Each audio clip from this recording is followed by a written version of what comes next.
In a city where ducks mean a lot to the community, the city of Taylor is telling people to not feed the ducks anymore. It's all part of the city's new duck responsibility campaign aimed to address and stop the issue of a certain species from overpopulating.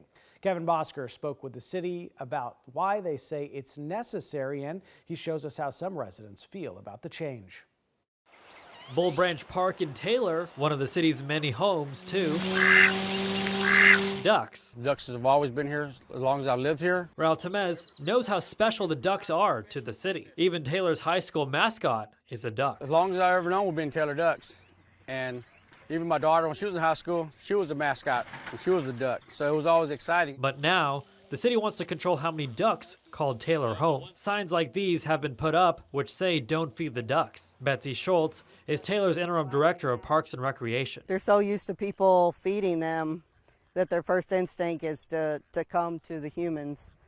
But when you look in the water, you can see some of the quality issues with the defecation of the overpopulation.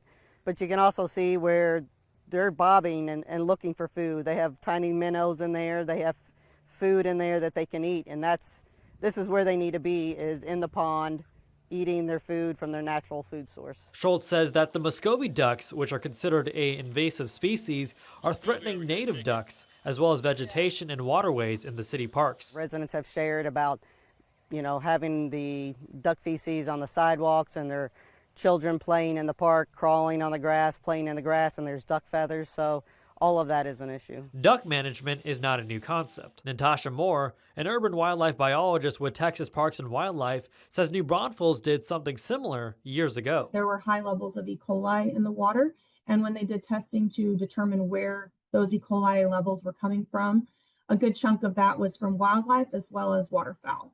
And so they did some duck management to help alleviate some of that pressure and that water quality contamination. Temez says he'll stop feeding the ducks, but emphasizes it's hard to let go of tradition. It's going to take away a lot of the good things the family used to do, even as there were kids growing up, coming with their mom and dad, coming out to the park and feeding the ducks. That's just part of being a Taylor Duck. In Taylor, Kevin Bosker, KXAN News.